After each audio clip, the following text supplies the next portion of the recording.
laisser. Bon, nous allons démarrer. Bonjour, rebonjour à tous et à toutes. J'ai le plaisir d'introduire et d'animer cette nouvelle table ronde sur la question des collectivités territoriales. Et ce qui nous a paru intéressant, c'est d'aborder la question de l'école inclusive et la société inclusive du côté de que font les collectivités territoriales. Comment ces collectivités agissent, interagissent, quels moyens ont-elles et que mettent-elles en place? Alors, pour cela, nous avons trois groupes de personnes. Nous avons Angèle Tenorio, je vais aller, excuse-moi, je bafouille dans mes prénoms, dans les noms. Angèle travaille à la mission du numérique dans le département des Yvelines. Donc, à ce titre-là, elle nous présentera comment dans les Yvelines et comment la mission du numérique et comment le département des Yvelines agit sur cette question de l'école inclusive et de la société inclusive. Nous avons ensuite les deux collègues Eugénie Toré et Myriam Ben Isia, qui travaillent dans la société Andido. Et à ce titre-là, elles vont nous présenter leur travail et comment elles interviennent et comment elles s'inscrivent dans la vie de la collectivité avec leur société. Et enfin, nous avons Vincent Laronde, qui lui travaille à la mairie, à la sous-direction de la mairie de Paris, à la sous-direction de la politique éducative. Je suis vraiment pas bonne du tout. Donc, dans un premier temps, je vais plutôt leur laisser la parole, compte tenu des délais. Et Angèle, si tu veux bien te présenter, démarrer. Donc bonjour à tous, Angèle Tenorio. Donc je suis chef de projet au sein du SMO Yvelines Numérique, donc qui est une antenne du département des Yvelines. Et comme vous le savez ou pas, le département en fait a une compétence auprès des 116 collèges donc du département une compétence numérique. Donc c'est-à-dire nous équipons au niveau matériel les collèges du département. Donc on l'équipe, j'allais dire, dans un premier temps de manière assez classique, avec des ordinateurs, avec de la vidéoprojection. Mais on a décidé aussi d'aller plus loin en se rendant compte que sur le terrain, les choses étaient compliquées, étaient parfois compliquées, étaient diversifiées et que les besoins variaient en fonction des enseignants, en fonction de la zone géographique, en fonction des élèves présents, et que le matériel numérique aussi servait à accompagner les élèves, mais aussi les enseignants. Donc on a décidé de travailler avec des remontées de terrain. On a rencontré beaucoup de professeurs, beaucoup de personnel de direction, que ce soit les enseignants de dispositifs Ulysse, du PE2A, de SECPA, des enseignants en classe entre guillemets classique. Et on a adapté en fait notre référentiel, notre référentiel en matériel. Je tiens à dire que tout ce travail a été fait, bien sûr, en coopération et de manière transverse avec les partenaires académiques, sans lesquels, j'allais dire, on ne serait rien concernant l'éducation. Donc, on a cette compétence matérielle, mais tout ce qui est ressources, tout ce qui est pédagogique, c'est un travail main dans la main avec l'ADAN, la délégation académique au numérique éducatif, avec Canopé, l'atelier Canopé, avec tous les services ASH. Et de handicap de la DSDEN. Donc on travaille maintenant depuis plusieurs années ensemble à construire ensemble une approche et des solutions qu'on propose aux établissements et aux collèges. Donc on a aussi une démarche que l'on ne veut pas systématique. Donc c'est-à-dire que nous avons, concernant les élèves et les enseignants à besoins particuliers. Angèle, peut-être les autres personnes se présentent et ensuite tu vas nous détailler plus particulièrement, si tu veux bien, les actions plus précises de la mission du numérique. Vincent, si vous voulez bien. Oui. Bonjour à tous. Vincent Laronde, je suis adjoint à la sous-directrice de la politique éducative, qui est une des 3 sous-directions de la direction des affaires scolaires de la ville de Paris. Voilà. Et nous gérons, de par nos compétences et le statut de Paris, 653 écoles publiques et 114 collèges publics. Et Eugénie et Myriam, si vous pouviez présenter. Ah, du coup, peut-être Beaucoup de Tenez. micros. Bonjour. Donc moi, je suis Myriam Benizia. Et donc avec mon associé Eugénie Touré, qui est à côté de moi, nous travaillons à développer une start-up qui s'appelle Handibo. Handibo, du beau pour mieux grandir. Donc c'est une entreprise qui a été créée par Eugénie, donc qui est présidente et fondatrice de Handibo. Elle a créé l'entreprise en 2016. Et en fait, le principe d'Handibo, c'est de travailler sur de la création où on est les spécialistes de l'espace adapté pour les handicaps invisibles. Donc ça englobe, on travaille beaucoup pour des structures d'accueil de personnes avec autisme, mais pas uniquement. Donc ça rejoint, puisque tout ce qui convient pour des personnes à particularité en troubles sensoriels ou cognitifs, donc pas mal l'autisme, mais pas uniquement, ça convient à tout le monde. Et donc voilà, c'est la raison pour laquelle besoin éducatif particulier, ça rentre tout à fait dans ce cadre. Donc c'est quoi de l'espace adapté?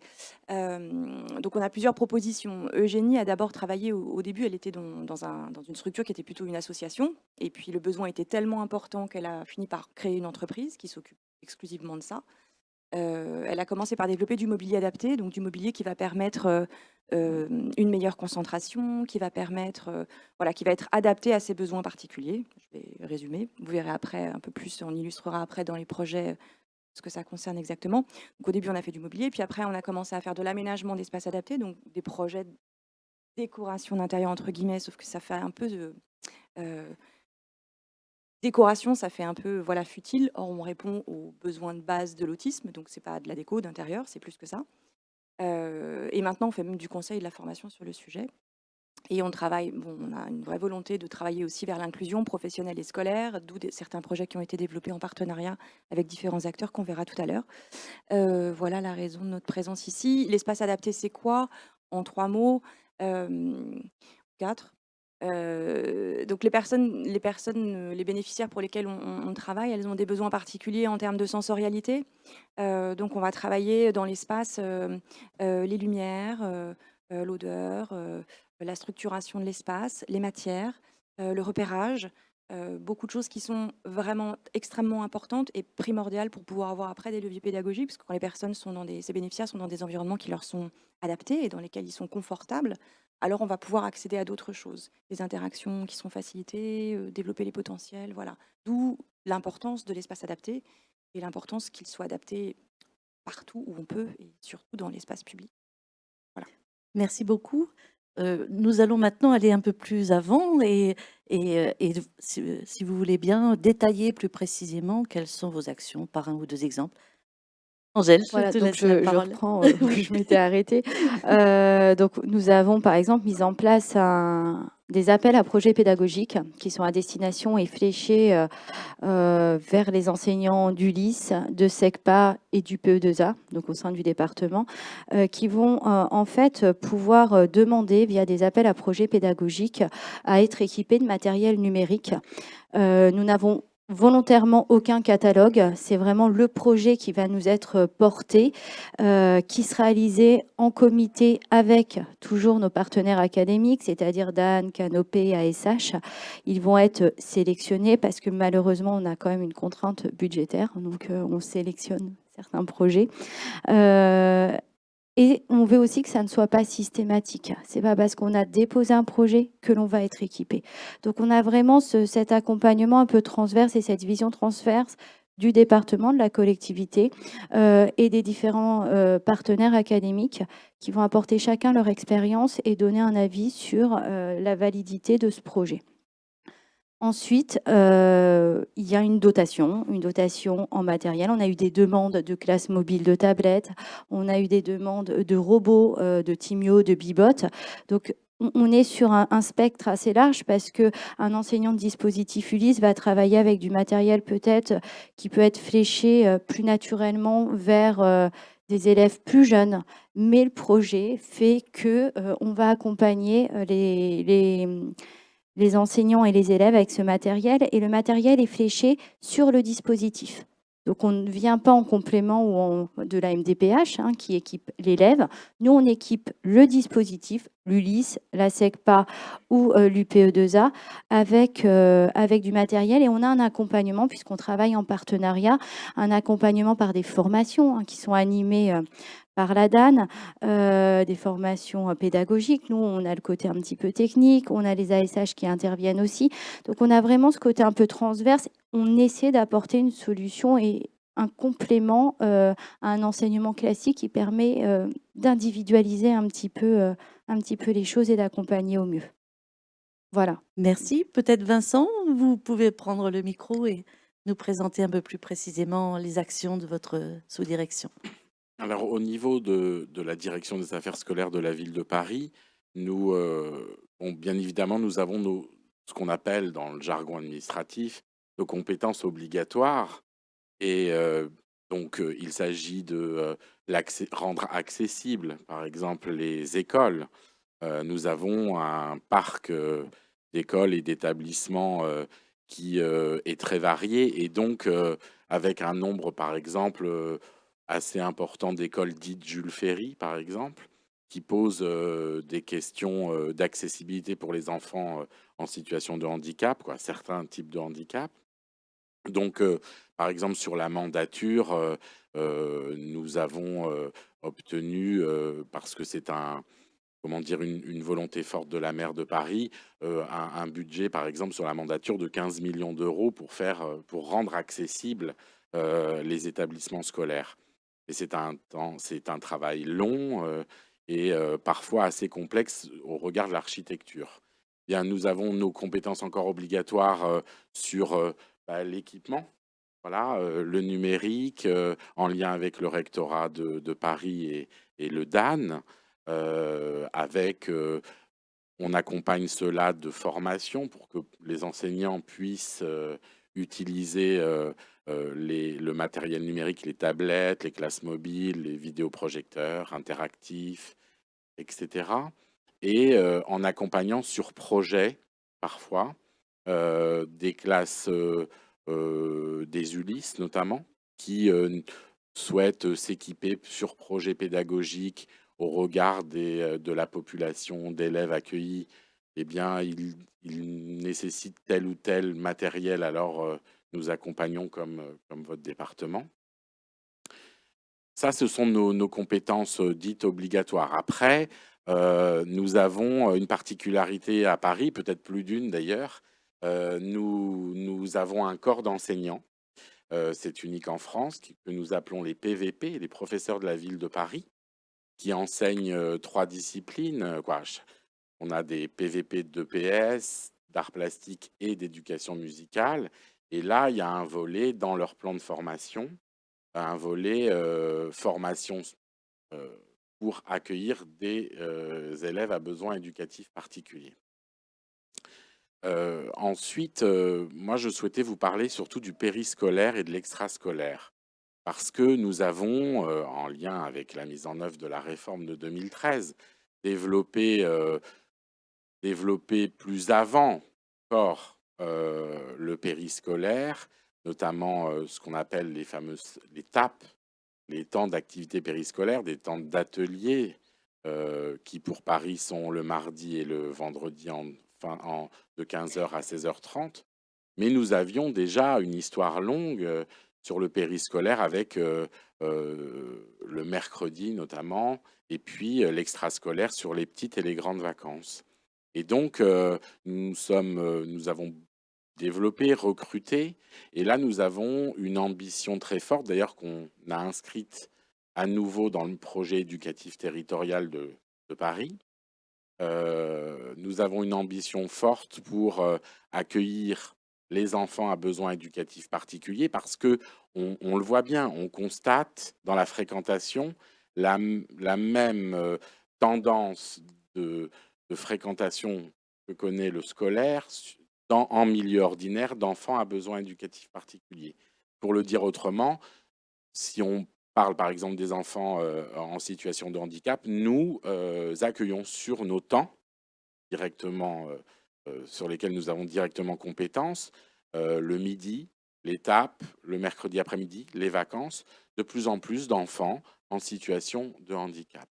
Donc il s'agit d'accompagner les équipes d'animation, les animateurs, à mieux accueillir, mieux inclure les enfants en situation de handicap, persuadés que nous sommes, convaincus que nous sommes, et bien évidemment, nous ne sommes pas les seuls, mais il faut passer de la conviction au fait que ce soit partagé, que ça devienne une culture partagée, que eh bien, les adaptations, tout ce que nous pouvons offrir aux enfants à besoins éducatifs particuliers, et notamment le fait d'accompagner nos animateurs dans le fait de modifier leurs pratiques professionnelles parfois, peuvent servir à tous et servent à tous les enfants.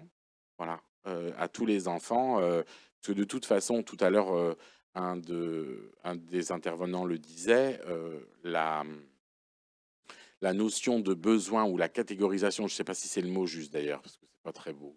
C'est, besoin éducatif particulier est très large. Et notamment, nous sommes sollicités par nos équipes en termes de formation et d'accompagnement sur ce que certains appellent enfants perturbants, hautement perturbants. Bon, en tout cas, moi je le dis comme ça, c'est plus long, mais ceux qui posent parfois ou mettent en difficulté les professionnels, là en l'occurrence des animateurs, dans la gestion du groupe. Voilà. Un enfant provoque. Voilà.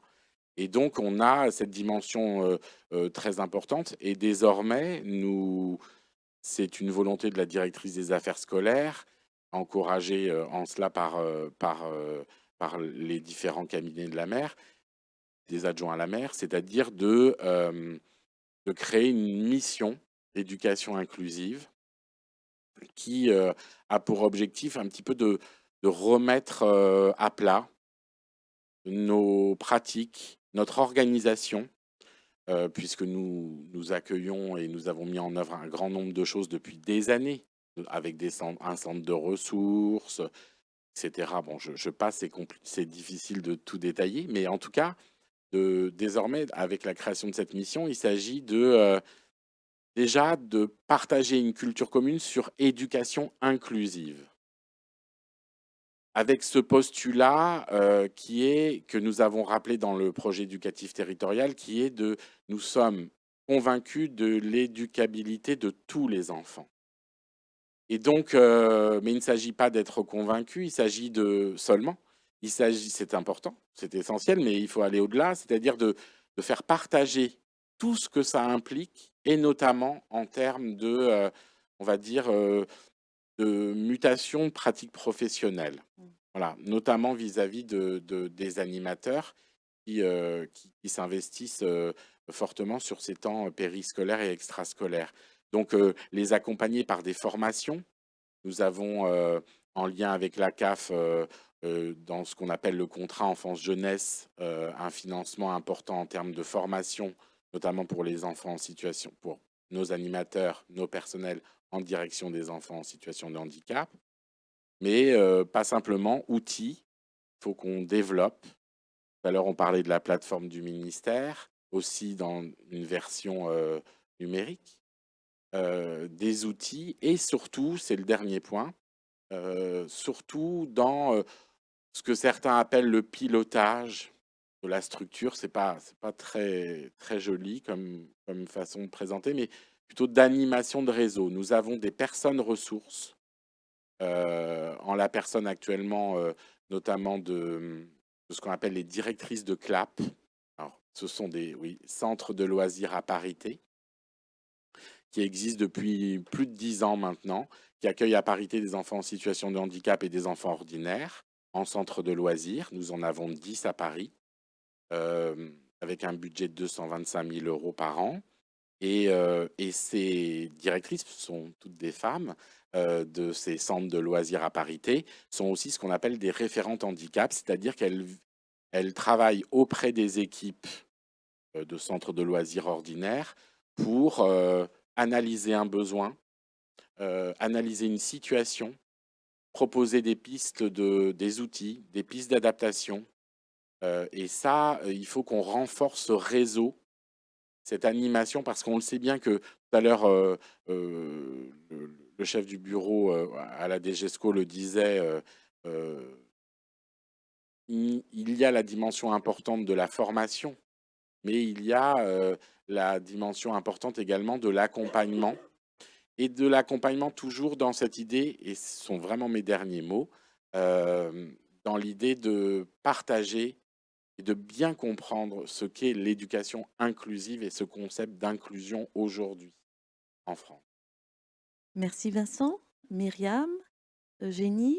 Je vous laisse la parole peut-être pour aller un peu plus avant Alors, aussi sur vos actions. quel est notre rapport avec les besoins éducatifs particuliers? On est une start-up, en quoi vous, qu'est-ce peut-être qu'on fait là? C'est-à-dire oui, comment vous Donc, travaillez avec les collectivités? j'entends beaucoup parler d'outils. Donc, dans les outils, il y a l'espace dans lequel on travaille, les bureaux et l'aménagement de la classe et de l'espace de vie, voire même de l'école. Et nous, c'est là qu'on intervient. Alors, on n'intervient pas directement dans le sens où les projets sur lesquels on va vous présenter d'ailleurs une petite vidéo qui parlera bien mieux que moi. La création d'une classe, jusqu'à présent, les projets ont été portés par des associations gestionnaires, donc des associations qui souhaitaient donc porter ce besoin d'inclusion à travers un projet, la mise en place d'un projet et une synergie entre l'ARS, les territoires, l'éducation nationale et les partenaires dont nous faisons partie, sur donc des spécialistes de l'espace adapté. Et on a été amené à créer 2 projets phares, on va dire. Un premier projet qui a été inauguré en décembre 2018. Donc un pavillon pédagogique qui a été implanté dans la cour d'une école ordinaire. Là, je me lève et je vais mettre la vidéo, parce que sinon, voilà. Nous sommes entre nous, donc est-ce qu'on peut mettre, voilà. Je pense que, voilà, Eugénie va pouvoir du coup en parler un peu plus, mais je pense que la vidéo parle d'elle-même. Ça explique en quoi, ce qui est intéressant dans cet espace. Si on arrive à la mettre. Donc ça a été inauguré. Donc ça, le projet a été lancé en partie sous l'impulsion de Madame Sophie Cluzel, qui a validé le dossier dans une réunion avec l'ARS. Et c'est comme ça que les choses ont été un peu accélérées, je vais être honnête. Hein. Pardon ?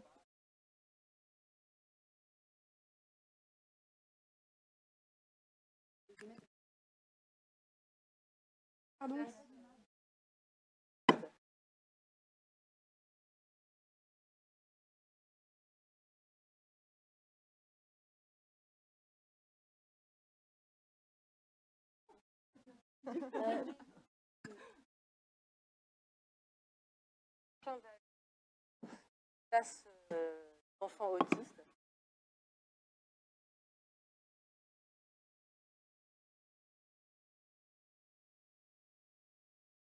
Ça passe, vraiment, mais...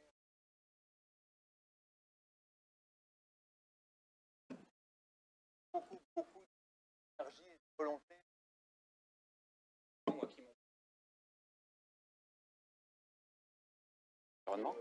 Notamment l'environnement scolaire et l'aspect acoustique du bâtiment.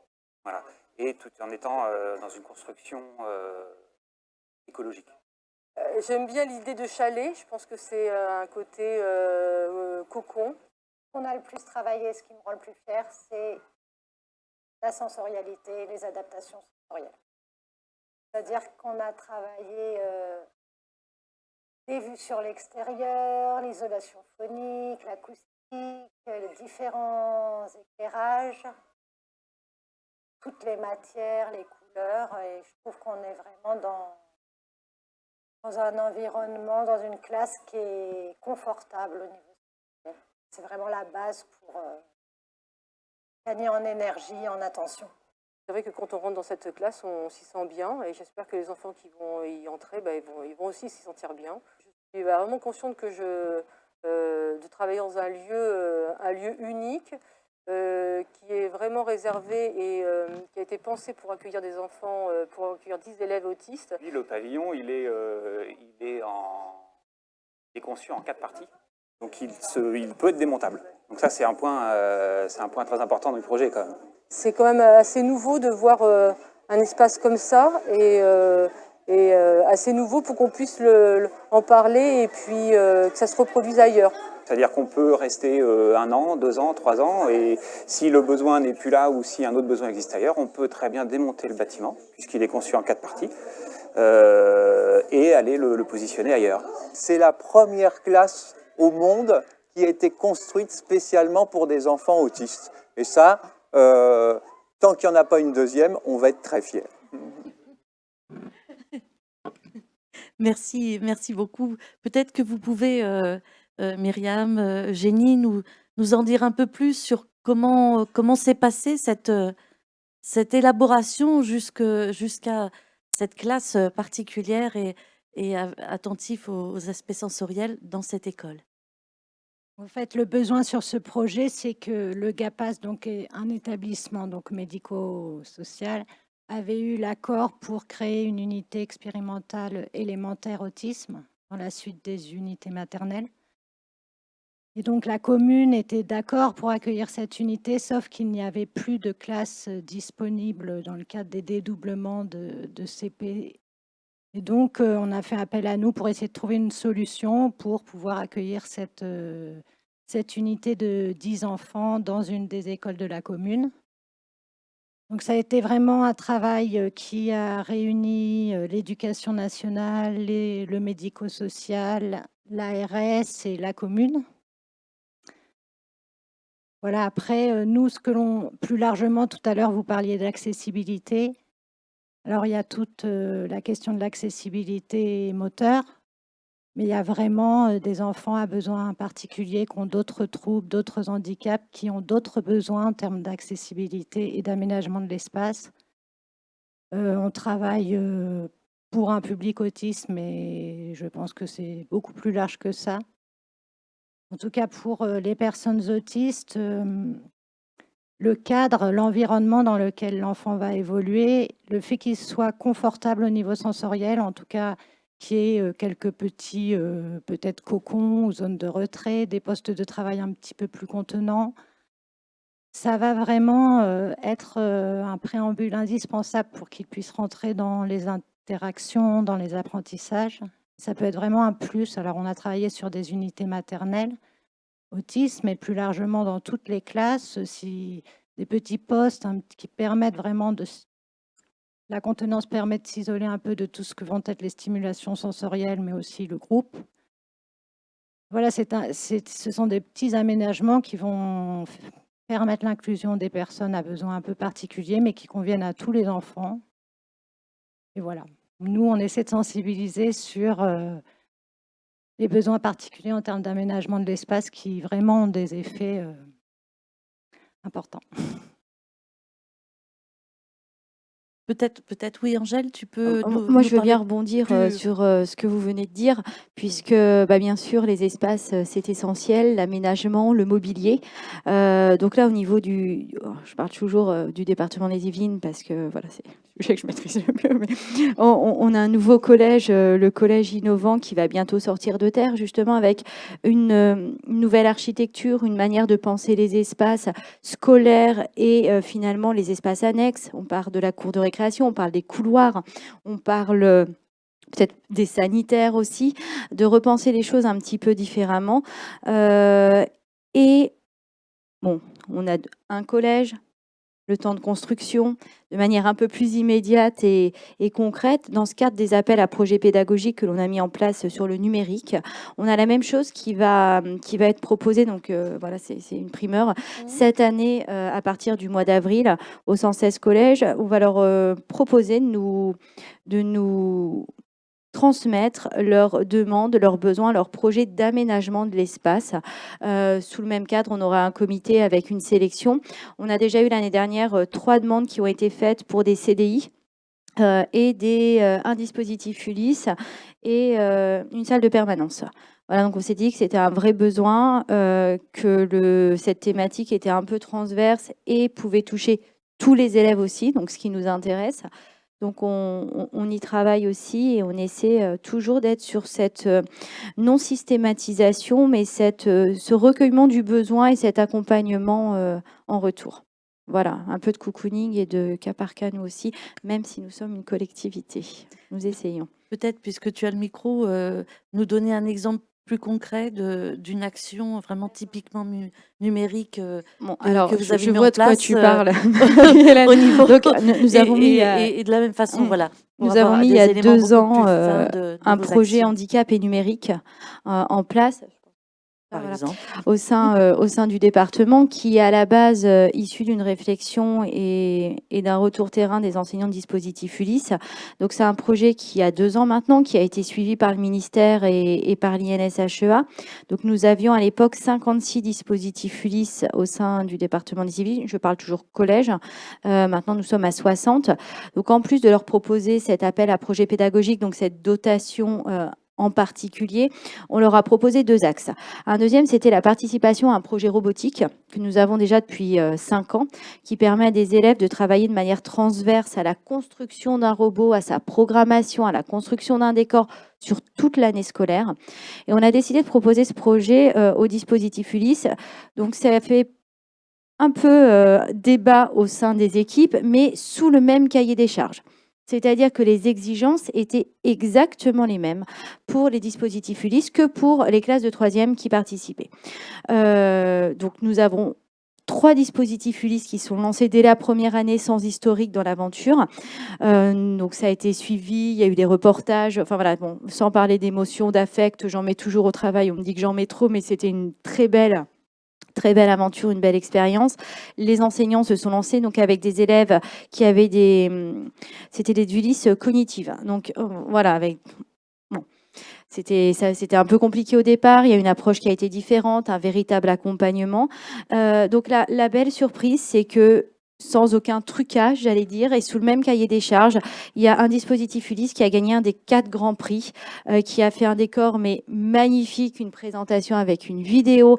Les élèves étaient reboostés. Bon, l'enseignante était lessivée, on peut le dire, à la fin de l'année, parce que ça avait été assez intense, mais elle continue cette année, elle retravaille. Voilà, donc une super expérience. Donc on a relancé cette année, et naturellement, nous avons d'autres dispositifs Ulysse qui se sont greffés et des SECPA. Donc on sent que voilà, la petite graine commence à faire son chemin. 2e axe. Et le 3e axe du projet, après je laisserai la parole, c'est cet accompagnement du parcours éducatif de santé.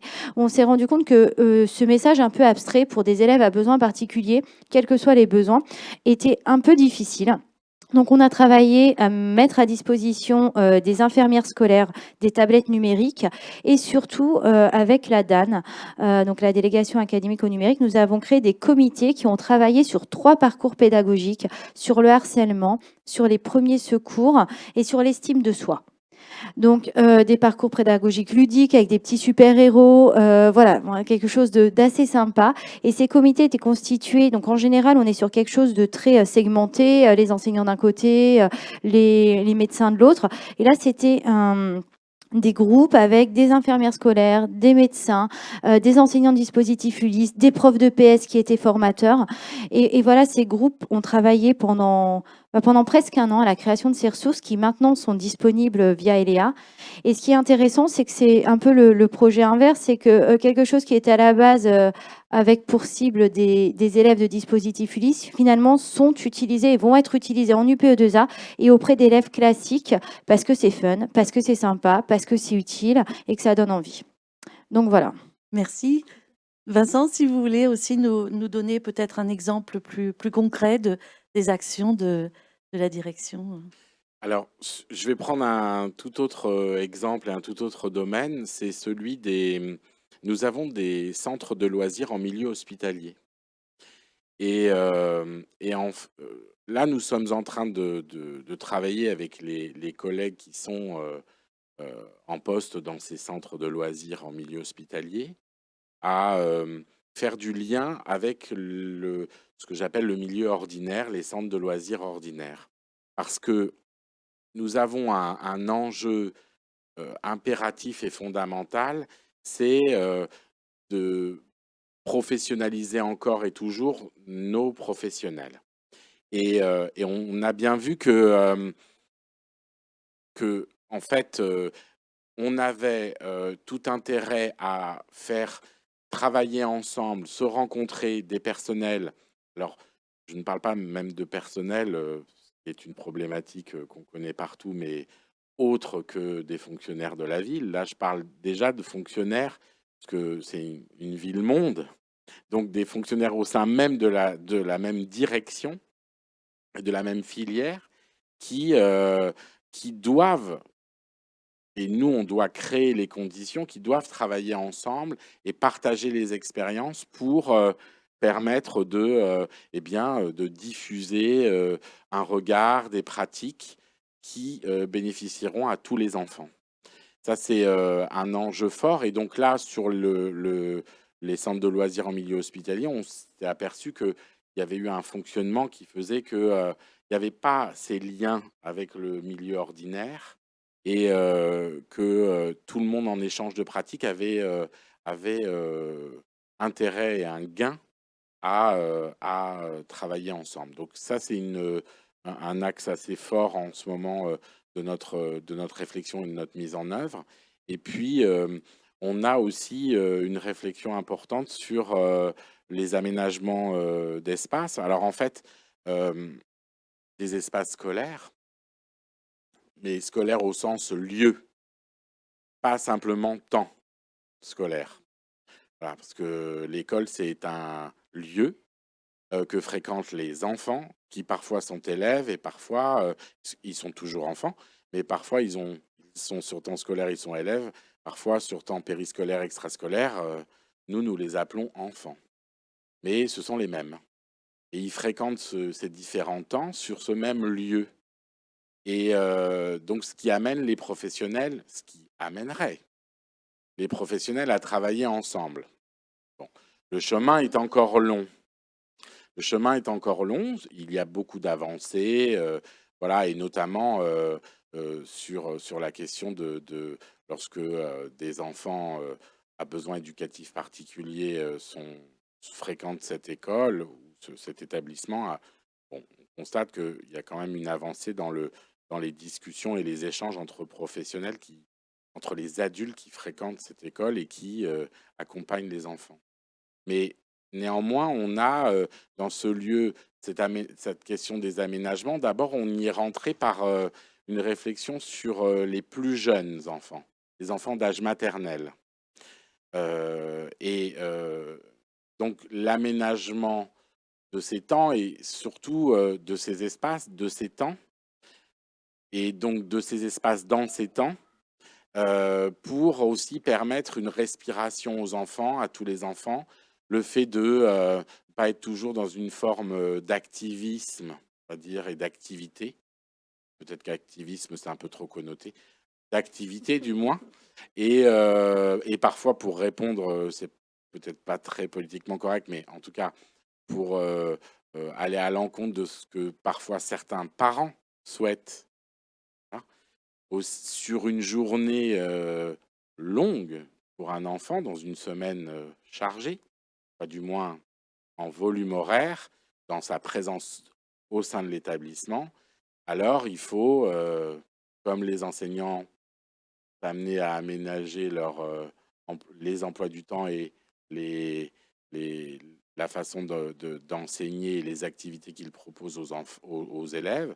Eh bien, nous-mêmes, sur des temps qui sont par exemple parfois assez compliqués, comme la pause méridienne par exemple, où il faut que les enfants mangent, mais il y a une fréquentation importante dans des lieux qui ne sont pas toujours aujourd'hui adaptés dans le bâti scolaire, eh bien de ces réflexions d'aménagement d'espace, de mobilier, pour permettre une respiration, hein, pour permettre aussi éventuellement aux enfants de rêver, de se reposer, de ne pas forcément être dans une activité. Du moins, on l'observe de l'extérieur comme ça, on se dit c'est pas une activité. Pourtant, voilà, c'est sur un plan éducatif assez important, assez utile. Donc, on a fait un séminaire de nos cadres en juin dernier, et la question de l'aménagement, de l'architecture scolaire a été au cœur de cette réflexion.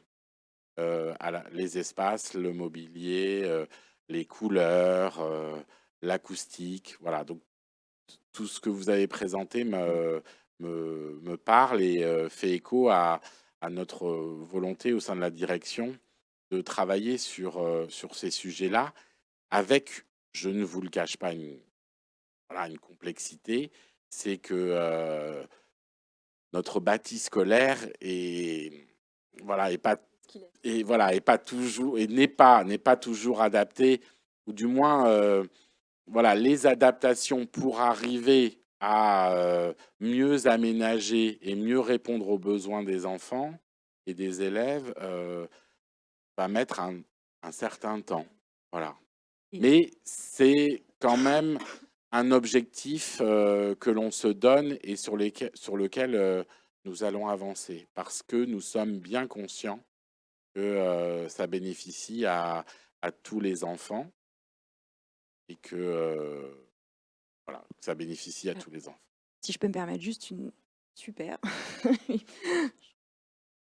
très très intéressant comme démarche, nécessaire et c'est chouette d'entendre que c'est pris en compte.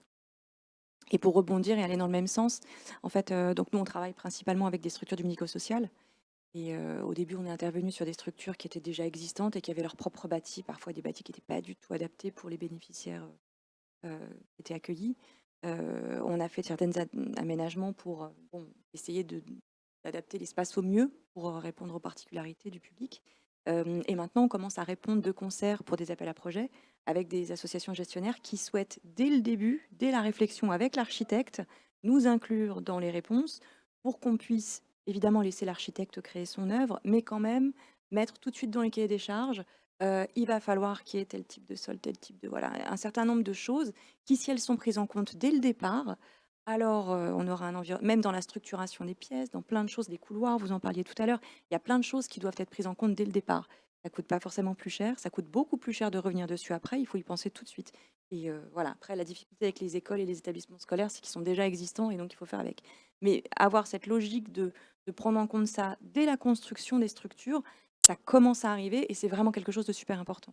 Et c'est à ce propos une des actions du ministère qui s'appelle Archiclasse, qui est exactement dans cette logique-là, de se mettre tous autour de la table avant qu'on construise et de poser les besoins, les possibles, et ensuite de construire.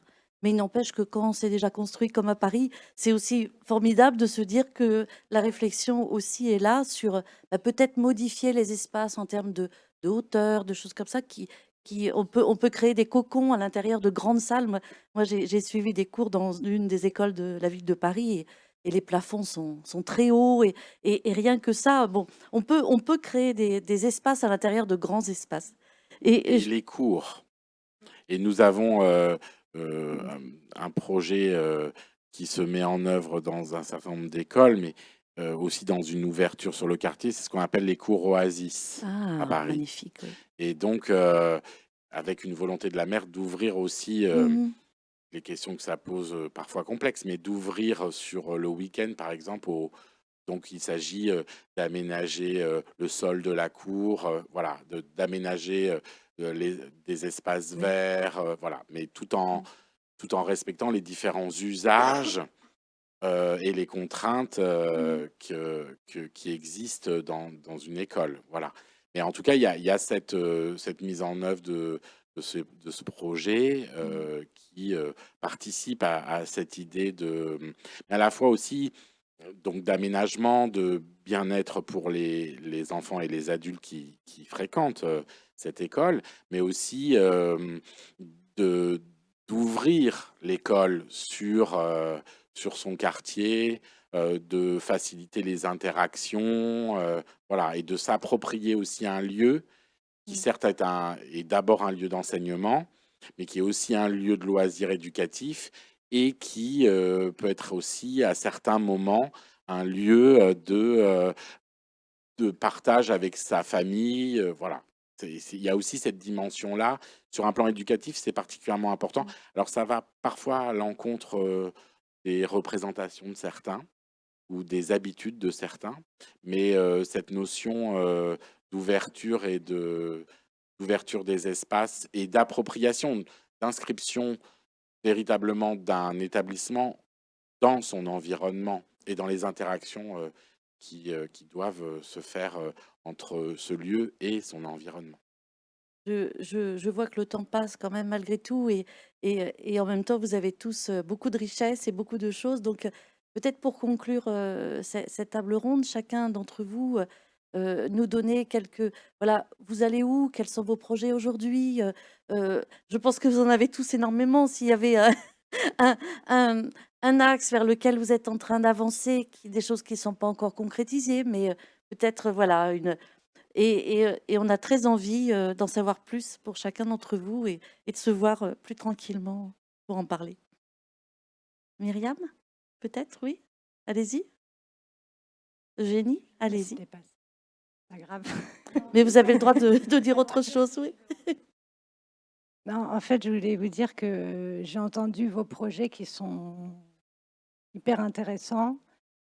Je trouve que on parle d'inclusion et que pour aller vers cette inclusion, déjà, j'ai un peu de mal avec ce terme. Hein, c'est juste avoir tous les mêmes droits, accès aux mêmes choses. Il faudrait qu'on arrive à plus décloisonner un peu toutes nos actions. Moi, je découvre vos projets. C'est un peu dommage que je les découvre seulement aujourd'hui lors de cette table ronde. Sur le projet du pavillon, on a réussi à construire ce projet avec l'éducation nationale, le médico-social, tout ça, mais ça n'a pas été facile. Et je trouve que vraiment la clé pour réussir ce projet d'inclusion, c'est qu'on arrive, toutes les parties prenantes, à plus partager nos bonnes idées, nos bonnes pratiques, nos projets pour démultiplier nos impacts. Et il faut aussi inclure dans ces parties prenantes des entreprises, développent des nouvelles solutions. Voilà. Après, on dit, bon, on a plein de projets. Non, c'est vrai que je rejoins Eugénie sur la difficulté. C'est-à-dire qu'on a eu la chance d'avoir... on est une start-up, on est une entreprise, on ne s'en cache pas. Hein, voilà. Après, on a une expertise qui est réelle parce que l'autisme, c'est un sujet sur lequel, en l'occurrence, Eugénie est concernée. Donc, il y a une vraie expertise, une connaissance du sujet, un réseau, et on est acteur dans ce système-là. Et on a envie de participer avec vous à tous ces beaux projets. Donc, il y a des initiatives qui se mettent en place. Notamment, il y a le comité interministériel pour le handicap qui va lancer un hackathon. Là, on va pouvoir travailler avec eux sur une journée pour identifier plein d'acteurs du handicap et faire une... Voilà. Mais c'est vrai qu'il y a un côté un peu en silo parfois et des initiatives qui pourraient avoir des impacts démultipliés si on arrivait à mieux se connaître et à plus développer des synergies. Mais on est là pour ça et c'est super. Voilà. C'est vrai que je viens du monde agricole à la base, donc voilà, donc ce côté très terrain, très coopération, très coopérative, moi ça me tient à cœur. Et c'est vrai que là depuis 2 ans sur les projets, on essaie vraiment de travailler de manière, ce que je disais, transverse, en partenariat, en mettant un peu, je l'espère, chacun de côté nos égos aussi, et de se dire on a un but commun, on a un objectif commun, on a une cible commune. L'idée c'est que les enfants, finalement, on leur apporte quelque chose, que les enseignants se sentent concernés et se sentent accompagnés. Et j'allais dire, les choses se passent quand même plutôt bien. On arrive à avoir créé une certaine confiance. Alors, c'est vrai, on est un peu sur l'académie, on est un petit peu sur le département, on fait un peu de sourcing, on essaye de se déplacer, mais on est encore peut-être trop dans un microcosme un petit peu collectivité. Donc après, on est ravis d'avoir, moi j'appelle ça des bulles d'air, mais des bulles d'air et d'idées qui viennent de l'extérieur. Donc voilà, je suis ravie de vous rencontrer. C'est pour ça qu'on est là aussi, c'est pour échanger et rencontrer d'autres acteurs. Je rebondis sur la demande de Marie-Hélène sur les projets. Donc, à chaque fois, j'essaie d'avoir un bébé par an, au moins professionnellement. Donc là, celui qui est en gestation pour l'année prochaine serait, donc voilà, on est encore un petit peu en mode off, sur l'accompagnement des élèves empêchés, que ça soit à domicile ou dans un centre hospitalier, et de faire que le lien puisse être maintenu entre ces élèves et leur établissement d'origine, et aussi de créer du lien entre l'équipe relais, l'équipe d'enseignants relais et l'équipe d'origine. Donc voilà, petite phase d'expérimentation qui va commencer dans quelques jours, mais je n'en dis pas plus pour l'instant. Voilà. Alors, sur la question, en fait, je ne vais pas conclure sur un projet précis, non pas parce que nous n'en avons pas, mais plus sur une idée qui nous tient particulièrement à cœur, et c'est l'idée de, comment dire, à travers des actions, à travers des projets, à travers on va dire, une réorganisation de tel ou tel service, de tel ou tel, voilà, de tel ou tel département. Il s'agit de faire avancer une culture commune. Et c'est un petit peu la stratégie du cheval de Troie. C'est-à-dire que ne nous leurrons pas, quoi. Ne faisons pas comme si ce n'était pas difficile. C'est difficile, même sur des sujets comme ceux-là, de mettre des gens autour de la table, des professionnels qui ont des cultures différentes, pour travailler ensemble sur le même objet au sens noble du terme. C'est difficile pour X raisons, et je pense que c'est pas forcément à un niveau macro que les choses s'imposent et se construisent. Bien évidemment pour la stratégie, pour l'orientation politique, et nous, à Paris, elle est forte. Hein, la maire, sur ces sujets, est particulièrement engagée et donc demande à son administration de s'engager. Mais de justement développer cette stratégie par des projets, mais peut-être parfois un peu micro ou localisés du moins. Ça, c'est un des axes. Et le deuxième axe, c'est aussi la conviction que nous devons, nous, direction des affaires scolaires de la ville de Paris, mieux accompagner nos agents, nos cadres sur ces questions, mieux les outiller, mieux voilà. Et ça, on a un enjeu de, comment dire, on a une spécificité, c'est la taille. Voilà, vous voyez par exemple sur le périscolaire, il y a 8000 titulaires. Voilà, 8000 agents titulaires animateurs. C'est voilà, c'est conséquent, c'est important, c'est la marque d'une volonté et d'un engagement, mais c'est aussi quelque chose qui nous amène à mettre du temps, voilà, pour s'emparer de toutes les questions. Et donc, on développe, à travers des projets tel cours, tel ou tel centre de loisirs, on développe aussi une façon de travailler ensemble entre professionnels. Voilà. Merci, merci infiniment à tous et très bonne poursuite de projets et de partage. Merci beaucoup.